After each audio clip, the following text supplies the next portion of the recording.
Esta é a nossa escola, escola dominical. Esta é a nossa escola, uma escola sem igual. Uma escola sem igual, que faz bem a toda a gente. Quem não vem a essa escola, com certeza está doente. Com certeza está doente, ou estava trabalhando. Quem trabalha no domingo, o Senhor está roubando. O Senhor está roubando, o que chega atrasado, o seu nome fica ausente. Ele fica envergonhado, ele fica envergonhado por não saber a lição. Professor faz a pergunta, ele diz eu não sei não. Ele diz eu não sei não. Professor vai ensinar, ele senta no seu banco e começa a cochilar. E começa a cochilar, e não ouve o relatório. Com certeza ele pensa que essa escola é um dormitório. Vamos, pois, meus irmãos, viver como bons cristãos, combater a negligência e plantar consagração.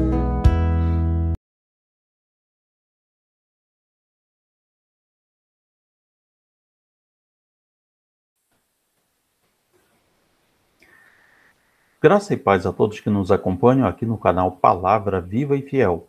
Vamos para a nossa 8ª lição deste 4º trimestre de 2021, com o tema A Igreja, a Transfiguração e o Perdão, dentro do Evangelho de Mateus, Jesus, Messias e Rei. Nossa lição está no Evangelho de Mateus, capítulos 16 a 18. O nosso texto áureo está em Mateus, capítulo 16, versículo 18. Também eu te digo que tu és Pedro, e sobre esta pedra edificarei a minha igreja, e as portas do inferno não prevalecerão contra ela. A nossa leitura bíblica está no Evangelho de Mateus, capítulo 16, versículos 13 a 28. A verdade prática nos diz que a igreja é integrada por aqueles que foram perdoados por Cristo e vivem uma vida perdoando os seus semelhantes. A introdução do nosso comentário nos fala que Mateus é o único evangelho que menciona a expressão igreja. Com isso, Jesus transmite relevantes ensinamentos para a igreja e para a vida espiritual de cada crente, ressaltando a importância de cumprir a Bíblia buscando agradar a Deus.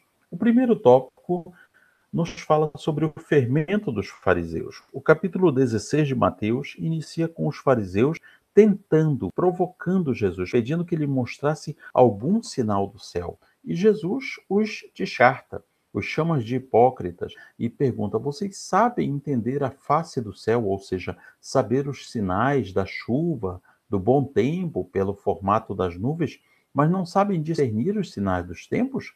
Uma geração má e adúltera pede um sinal, e nenhum sinal lhe será dado, senão o sinal do profeta Jonas. Então, Jesus não mostra nenhum sinal, nenhum milagre. É como se ele estivesse dizendo: eu já mostrei tanta coisa a vocês, e vocês continuam sem entender, continuam sem aceitar, continuam incrédulos. Por isso, ele não lhes mostra mais nada. E com isso, ele aproveita o momento ali dos fariseus para chamar a atenção dos seus discípulos. Advertir, acautelai-vos, tenham cuidado com o fermento dos fariseus e saduceus. No primeiro momento, eles pensavam que Jesus estava repreendendo-os porque eles não trouxeram pão naquela viagem. Mas Jesus fala de novo a eles e aí eles entendem que ele não estava falando do fermento do pão, mas sim da doutrina, os ensinos dos fariseus e saduceus. Esses dois grupos religiosos eram os mais destacados na época de Jesus. Os fariseus eles eram muito considerados junto à população e os saduceus eles eram parte da elite sacerdotal, é uma parte das famílias mais nobres, mais bem-sucedidas do povo de Israel. Então, esses dois grupos religiosos eles tinham um poder político muito grande entre o povo israelita. Jesus está dizendo: tomem cuidado com o que eles ensinam. Os ensinos deles é como se fosse um mau fermento, um fermento que estraga a vida das pessoas. O que eles falavam não correspondia ao que eles realmente pretendiam. No seu coração, eles queriam destruir Jesus e sua obra.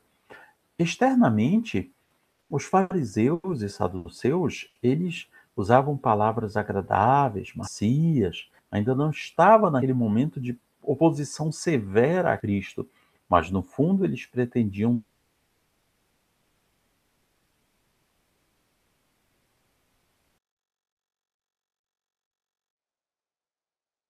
destruí-lo, porque Jesus era uma ameaça para eles e para os seus ensinos. Com isso, nós destacamos falsa religião, a religião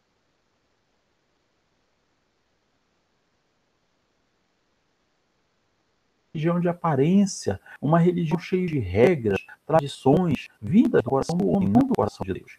Veja bem, todo grupo religioso terá suas regras, terá seus costumes, terá suas tradições, e são importantes até certo ponto. Porém, eles não estão acima da palavra de Deus. Muita coisa que às vezes se fala nas igrejas X, Y, Z, como sendo algo bíblico, na realidade, são tradições humanas que têm um texto bíblico supostamente como sua base, mas quando é examinado de forma detalhada, acaba se revelando apenas um costume humano, uma tradição dos homens. Era assim com os fariseus. Para eles, essas regras, essas tradições que eles tinham construído ao longo de gerações eram mais importantes do que a verdadeira comunhão com Deus, eram mais importantes do que Jesus.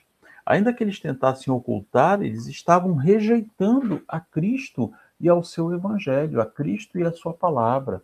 Ou seja, eles estavam fazendo aquilo que não agradava a Deus. Eles acreditavam que as obras eram mais importantes do que a fé. A tradição deles era o mais importante. Eles não aceitavam Jesus como um Messias,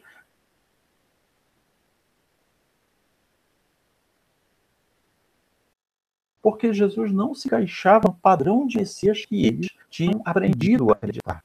E com isso eles influenciaram muitas pessoas. Olha, este homem aqui é um falso profeta, é um falso Messias, ele não é o Salvador.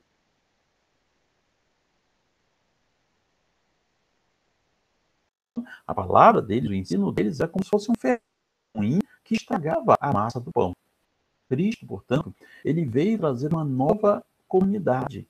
E essa comunidade não tem esse fermento ruim. Ela é edificada onde? Na rocha, que é Jesus. Ele é o único fundamento da igreja. Com isso, Jesus deixou claro que o grupo que ele veio criar, a igreja, não era fundado na lei de Deus, na lei de Moisés, mas nele próprio. Ele era o único fundamento da igreja. E aqui nós entramos na igreja propriamente dita. Aqui, no começo do capítulo 16, a partir do versículo 13, Jesus faz esta sublime declaração sobre a sua igreja na região de Cesareia de Filipe. A Cesareia era uma região que tinha sido assim denominada em homenagem a César. Então, era uma região cujo próprio nome homenageava o imperador romano. E ali Jesus escolhe para falar da sua sublime criação, que é a igreja. As multidões não estavam com ele. Ele estava sozinho com seus discípulos. E ali ele pergunta inicialmente: quem as pessoas dizem que eu sou? Quem dizem os homens ser os filhos do homem? Os profetas, em geral, responderam os discípulos, João Batista, Elias, Jeremias. Então ele pergunta: e vocês? Quem dizem vocês que eu sou? E Simão Pedro responde: tu és o Cristo, o Filho do Deus vivo. Portanto, observe que aqui essa declaração de Pedro não veio dele mesmo, mas sim do Espírito de Deus na vida dele. Jesus reconhece isso ao dizer: bem-aventurado és tu, Simão Barjonas, porque isso não te foi revelado pela carne e sangue, mas pelo meu Pai que está nos céus.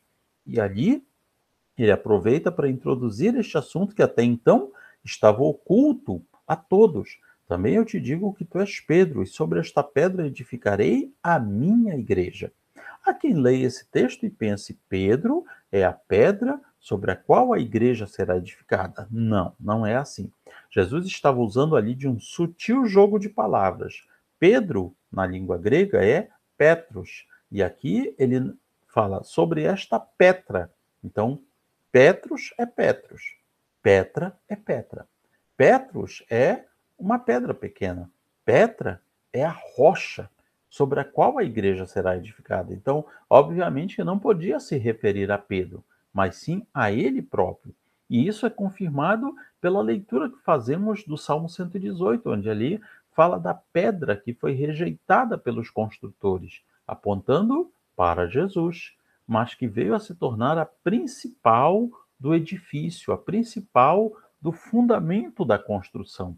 Então Jesus está ali falando que ele iria edificar um grupo diferente, a sua igreja. Portanto, esta palavra igreja, ela tem um significado muito importante que nós devemos ressaltar. Ou seja, sobre esta verdade revelada pelo Pai que está nos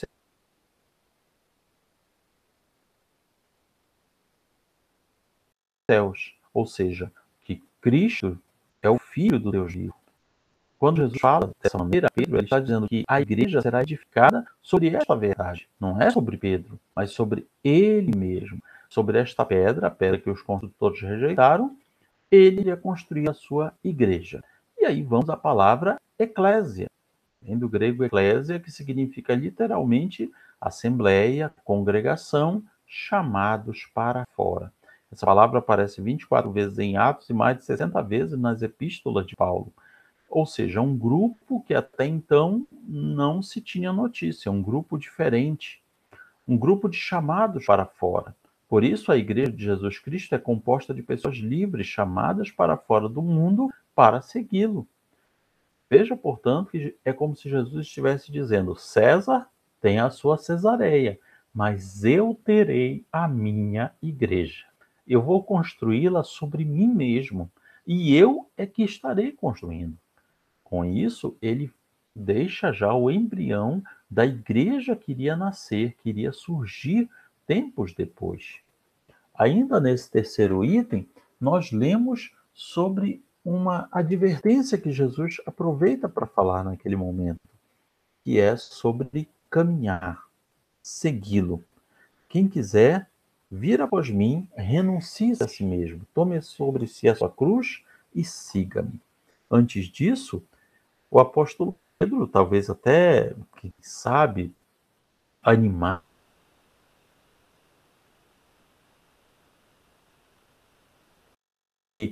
aquilo que ele tinha falado sobre Cristo ser o Filho do Deus vivo era o correto, ele começa a intervir na fala de Jesus de que ele seria morto em Jerusalém e ressuscitaria. Pedro, então, começa a dizer: Senhor, que isso não aconteça, tem compaixão de ti mesmo. E Jesus reage, repreendendo, chamando Pedro de Satanás. Por que isso? Porque era o maligno que estava levando Pedro a agir daquela forma. Veja que parecia uma boa palavra. Jesus, você não precisa sofrer dessa maneira.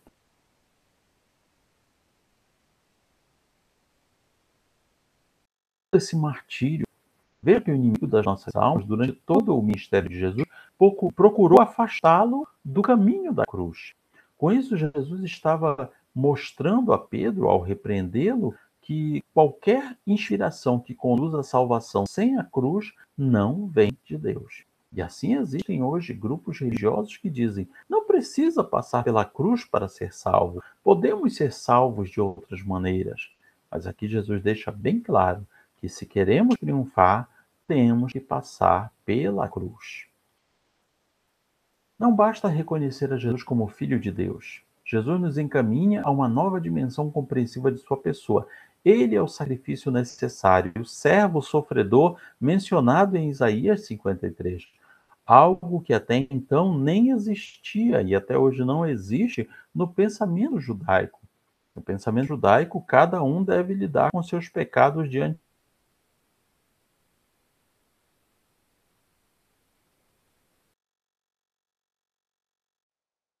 de Deus, sem a necessidade de um intercessor, de sacrifício. Aquele que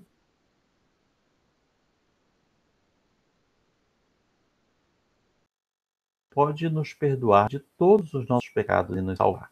Com isso, Jesus, na sua fala, também destaca duas coisas. Primeiro, a importância de negar a si mesmo, de dizer não para si mesmo e submeter-se à autoridade dele. E segundo, tomar a cruz. Tomar a cruz era o que os condenados à morte faziam. Ninguém tomava a cruz e carregava como se fosse apenas um peso, uma bagagem. Não. Tomar a cruz significava: você vai morrer. Você não vai mais voltar do mesmo jeito que você foi.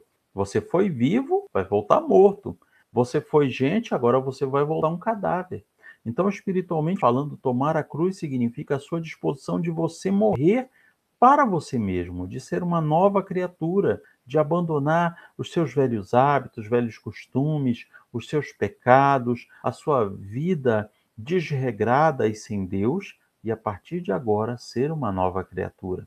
Mas assim como tomar a cruz era sacrificoso e levava à morte da pessoa, assim também tomar a cruz e seguir a Cristo vai nos custar, sim, vai nos custar tudo que nós temos, mas ele promete: tudo que vocês têm é menos daquilo que eu posso lhes dar. Vale a pena.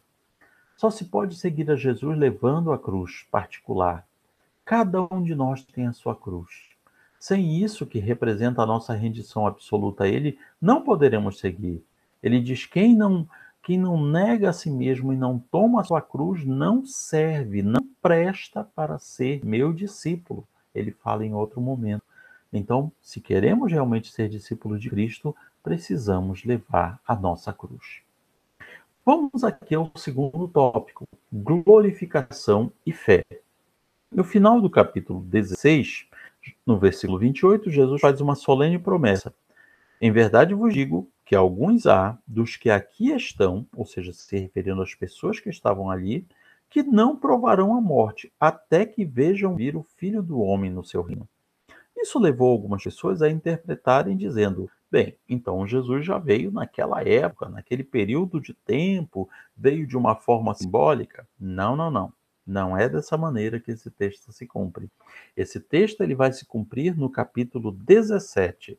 6 dias depois, Jesus toma consigo a Pedro, Tiago e João e os leva a um alto monte. E lá se transfigura diante deles, ou seja, reassume a sua glória divina. Seu rosto brilha como o sol, suas vestes se tornam brancas como a luz.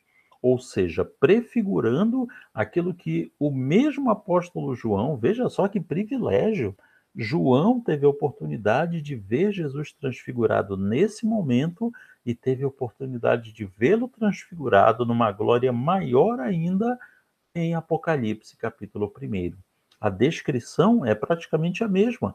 O rosto brilhante como o sol, as roupas brancas como a luz e muito mais. Lá em Apocalipse, João o ouve com a sua voz como de muitas águas, a sua voz estrondosa, os seus pés como de latão reluzente, um cinto de ouro no peito, e os cabelos brancos, brancos como a lã. Então veja que essa transfiguração de Jesus, ela serve para que propósito? Primeiro, para cumprir a promessa de Mateus 26,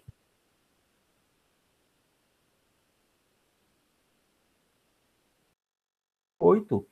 Alguns aqui há, nesse momento, que não provarão a morte, não vão morrer sem que vejam o Filho do Homem no seu reino.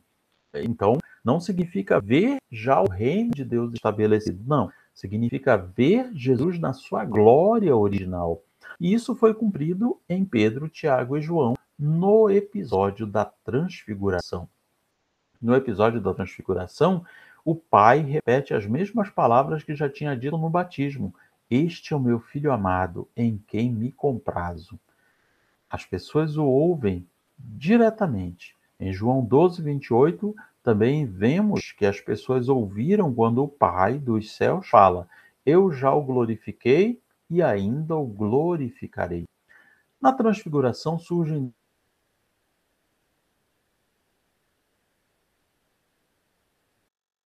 personagens, Moisés e Elias. Moisés representa a lei e Elias representa. Há todo um debate, toda uma discussão sobre como Moisés pode ter aparecido.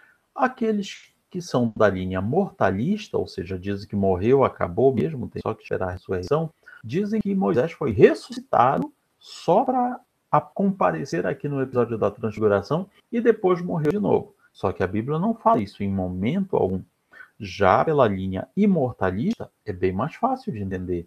Moisés morre, seu corpo está lá, Deus sepulta. Mas a sua alma, o seu espírito, não. Está onde?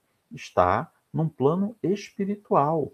Está, no caso, no seio de Abraão, no lugar dos justos. E depois no paraíso. E Elias? Elias não passou pela morte. Elias foi arrebatado, foi trasladado para a dimensão celestial. Mas os dois comparecem ali. Como pode ser isso? Se Jesus fosse apenas um ser humano, ele conversar, ele falar com esses personagens, principalmente Moisés, que já tinha morrido, iria parecer invocação dos mortos, necromancia. Porém, ele não estava ali como um simples ser humano. Ali ele estava glorificado, transfigurado, ou seja, plenamente Deus. E Deus não precisa que alguém ressuscite para tratar com essa pessoa. Ele é Deus de mortos e de vivos, ou seja, ele trata tanto com as pessoas que já morreram quanto com aquelas que estão vivas. Porque para ele todos existem, todos estão vivos. E é por isso que ele só pôde fazer isso, só pôde falar com Moisés e Elias após estar transfigurado, glorificado. Há toda uma discussão também se ali foi apenas uma visão, porque aparece a palavra visão nesse texto. Jesus fala aos seus discípulos depois: não contem a ninguém esta visão. E alguém diz: bom, então não era o Elias de verdade, o Elias da Bíblia, era só um simulacro dele, era só uma aparição, mas não era o Elias que foi arrebatado, não era o Moisés que foi arrebatado. Mas ali o texto declara que eram realmente Moisés e Elias que falavam com ele. E aquela visão tão estrondosa, algo tão inesperado, porque acontece sem aviso,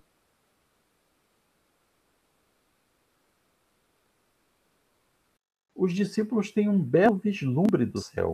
Eles têm um vislumbre do reino de Deus. Eles veem o Filho do Homem na glória do seu reino. E Pedro contempla aquela glória prometida para aqueles que serão vencedores com Cristo.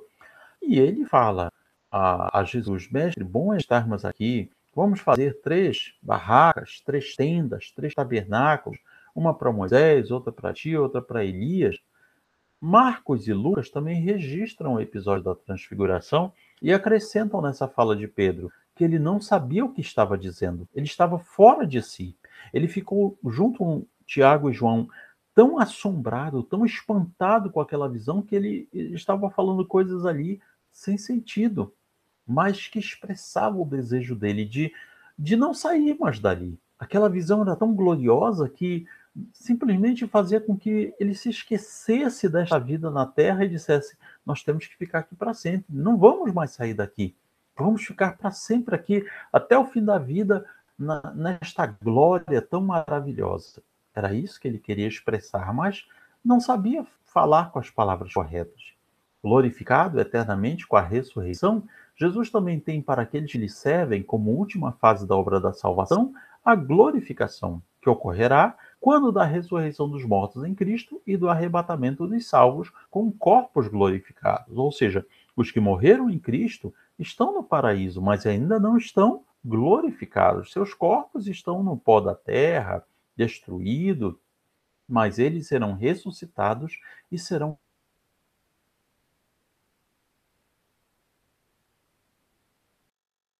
glorificados. Esta glorificação é a etapa final da redenção prometida por Deus ao homem. E essa glorificação vai incluir, inclusive, o nosso corpo físico, que será revestido da incorruptibilidade e da imortalidade. No terceiro item, nos fala da pequena fé e da moeda na boca do peixe. Jesus desce do Monte da Transfiguração, acompanhado de Pedro, Tiago e João, após tê-los avisados: não contem a ninguém o que vocês viram ainda, não contem ainda, só depois que eu ressuscitar. E ele se depara com os demais discípulos tentando libertar um jovem que estava possesso por espíritos malignos.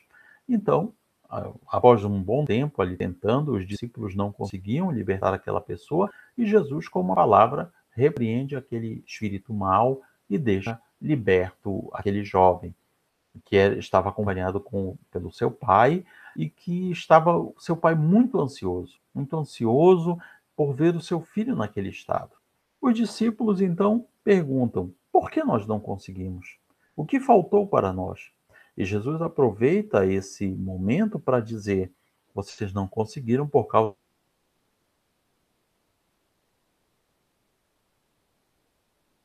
de incredulidade ou por causa da vossa falta de fé. Esse é o problema de muitos hoje também não verem milagres acontecendo. O mundo está incrédulo. O mundo está sem fé nas coisas de Deus. E por isso que muitas vezes Deus não opera, seja em nossas vidas, seja na vida das outras pessoas, por causa da nossa falta de fé. E Jesus fala que nós precisamos ter fé como um grão de mostarda. Alguém pode pensar que seria pelo tamanho da fé, mas não, é pela pureza. O grão de mostarda é um grão puro. Então Jesus declara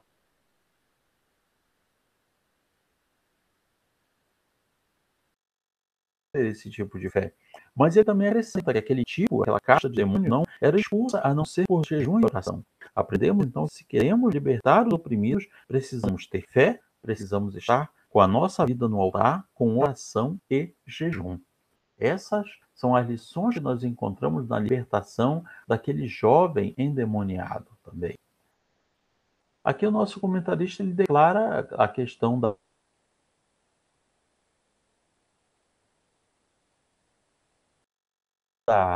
fé ser pequena como um grão de mostarda, mas também envolve a pureza de grão. Ou seja, precisamos ter uma fé pura e verdadeira para que possamos assistir milagres e prodígios acontecerem nas nossas vidas. Então, este ensino sobre fé é acrescentado também no episódio da cobrança do imposto. Cristo disse que a cobrança e o imposto não eram devidos, mas para evitar escândalo resolve pagar. Então ele manda Pedro pescar, e na boca do peixe estava uma moeda com o valor da taxa ou imposto que Jesus e Pedro deveriam pagar. O que aprendemos com isso? Que Deus é milagroso para suprir as nossas necessidades. Porém, ele também utiliza os nossos recursos. Ele poderia ter feito surgir ali a moeda, surgir o peixe, mas não. Ele permite que haja cobrança e manda que Pedro vá fazer a pesca. Então, isso é uma lição para nós. Talvez a gente não saiba pescar como Pedro, mas sabemos fazer outras coisas. E através das nossas habilidades, dos nossos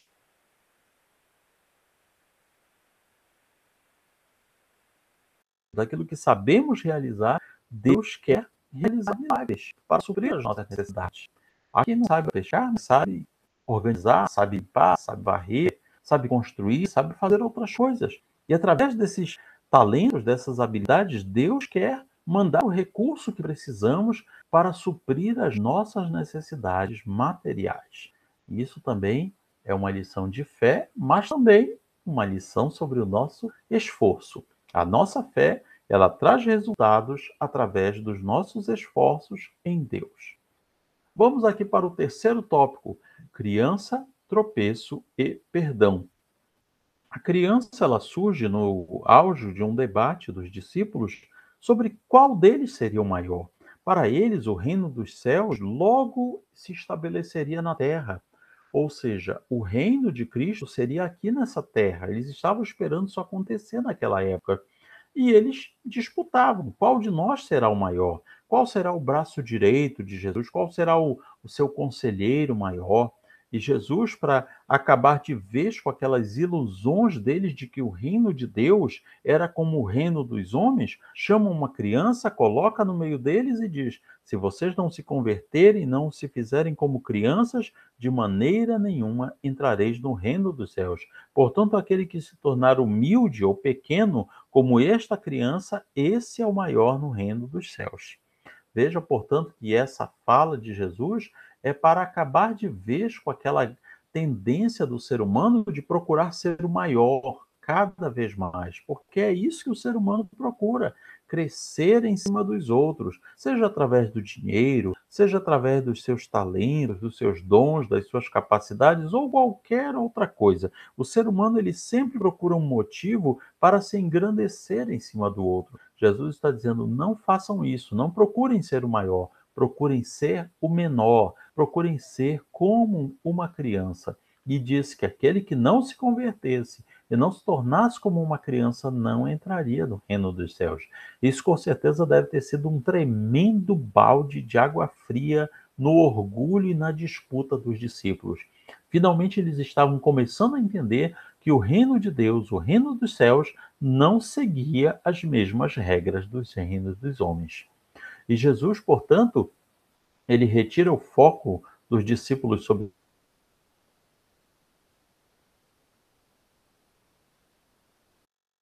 grande aponta para a necessidade de ser pequeno. Podemos dizer que talvez quem entendeu melhor essa lição de todos os discípulos foi um discípulo que não estava ali naquele momento, o apóstolo Paulo. A própria palavra Paulo significa pequeno na língua greco-romana. O nome original de Paulo era Shaul ou Saulo, mas o seu nome gentil, latino, greco-romano era Paulo, que significa pequeno. E ele sempre se apresentava: eu sou o menor de todos os apóstolos. Talvez ele tenha sido o apóstolo que entendeu melhor esta lição. E é a lição que nós devemos assumir para nós também. A lição de não procurar ser o maior, mas ter consciência da nossa pequenez. Ao mesmo tempo, Jesus utiliza a lição ali daquela criança para mostrar a necessidade de discipular tanto as crianças como aqueles que se fizeram como as crianças, ou seja, os novos convertidos, as pessoas que vieram a Cristo com todo o empenho, com todo o seu coração aberto para aprender as coisas de Deus. Mas também ele faz um solene aviso: qualquer, porém, que fizer tropeçar um desses pequeninos que creem em mim. É uma lição muito importante, porque nos destaca esta palavra que Jesus fala. Tropeçar vem do grego escandalizo, que significa colocar uma pedra de tropeço ou obstáculo no caminho sobre o qual o outro pode tropeçar e cair.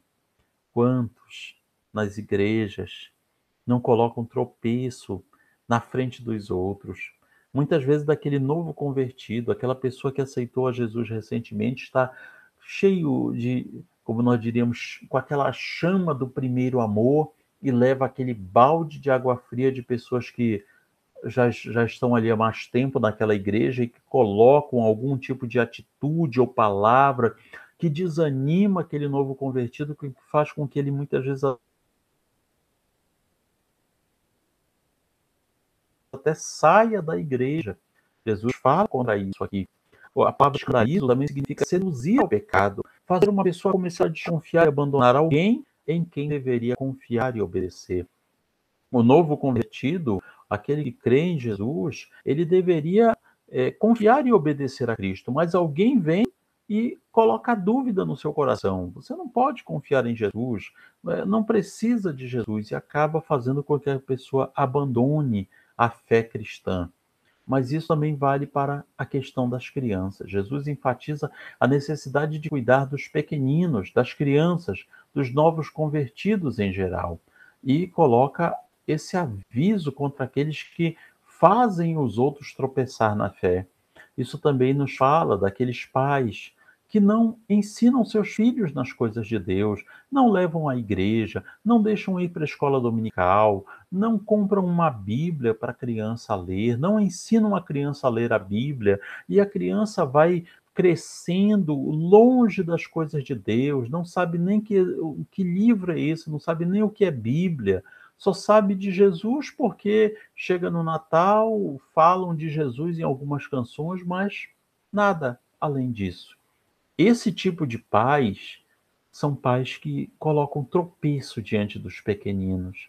E um dia eles vão ser responsabilizados por isso, porque Jesus deixa aqui uma solene advertência.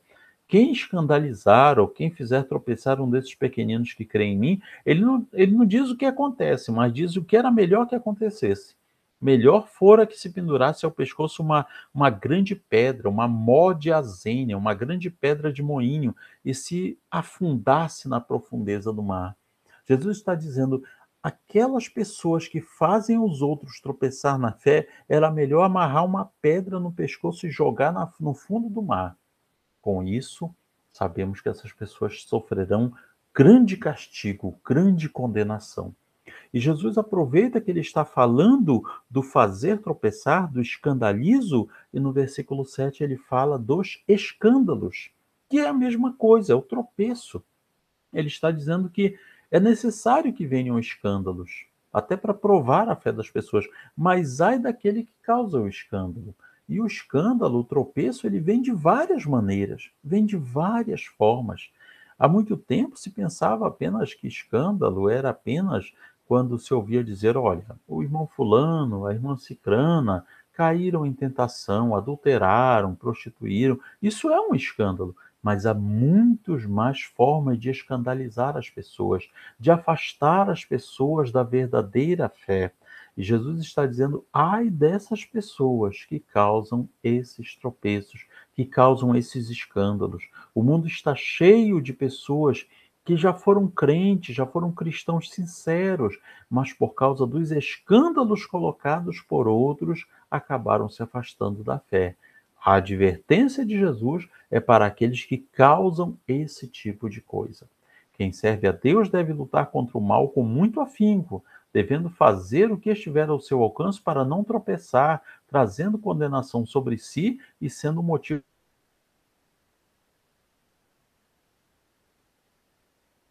de escândalo ao próximo. Então, oremos e vigiemos para que nós não sejamos motivo de escândalo. Aqueles que integram a igreja são muito preciosos e devem ser cuidados. Jesus veio à terra para salvá-los. Se um deles se desviar, deve haver esforço para resgatá-lo, o que trará imensa alegria para Deus, que não quer que nenhum de seus pequeninos pereçam. Isso também nos fala do cuidado que devemos ter com aqueles que se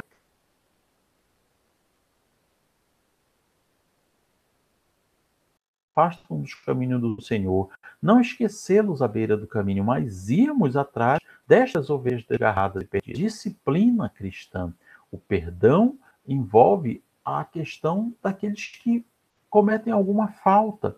A igreja é uma comunidade diferenciada, integrada pelos que confessam a Cristo com padrões mais elevados de convivência.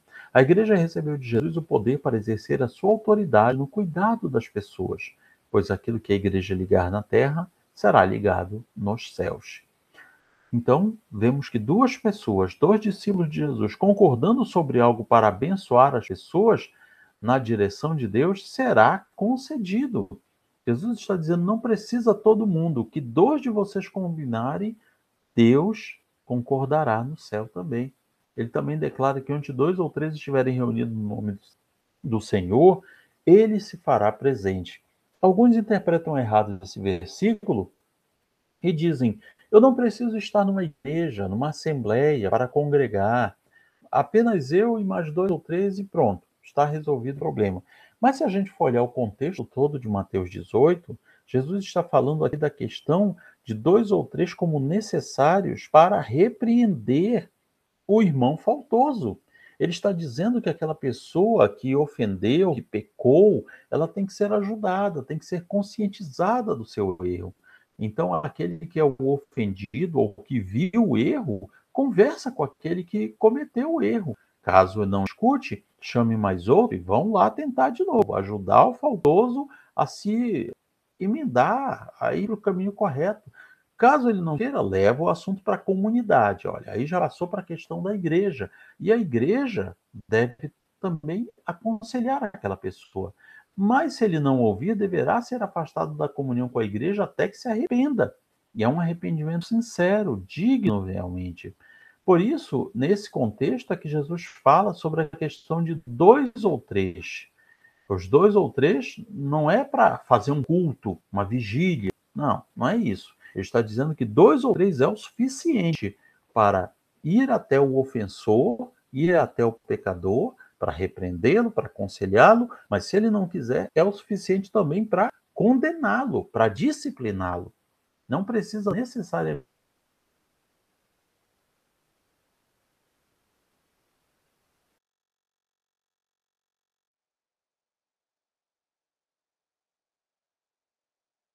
ser o conjunto todo, a igreja toda. Porém, destaca no comentário, o bem no caminho do Senhor deve ter consciência que a hora que quiser voltar, a porta estará aberta para ele. É isso que sempre deve ficar claro na pessoa. A hora que você quiser ser perdoado, o perdão está aqui para você. Jesus declara que devemos perdoar até 70 vezes 7. Devemos ter os braços abertos para receber aqueles que se arrependem. Atenção, o pecador arrependido. Não adianta tratar dessa maneira o pecador que não se vê como um pecador, que não se arrepende. Essa atitude perdoadora é ricamente ilustrada lá na frente, no próximo capítulo, com as parábolas da ovelha perdida e do credor incompassivo. Com isso, mostrando que aqueles que se perderam, eles têm a possibilidade de serem reabilitados na fé cristã. Conclui aqui o nosso comentarista na nossa aplicação pessoal que o amor, o perdão e o zelo pelos nossos semelhantes são características da vida espiritual daqueles que confessam a Cristo e integram a sua igreja. Este, portanto, é um breve resumo da nossa lição e na sua escola bíblica dominical você vai aprender muito mais. Visite também a nossa página palavravivaefiel.blogspot.com e você poderá baixar gratuitamente esta e muitas outras lições da escola bíblica dominical. Deus abençoe a sua vida.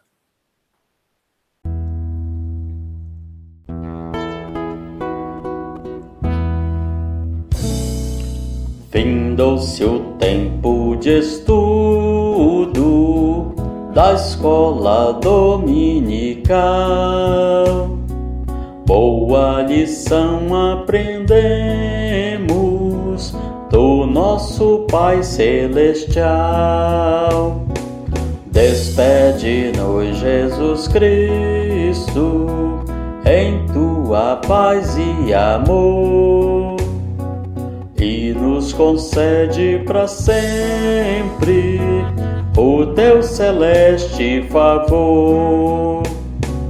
Aos visitantes e amigos agradecemos também. Que a paz de Deus reine em todos e até domingo que vem. E até domingo que vem. E até domingo que vem.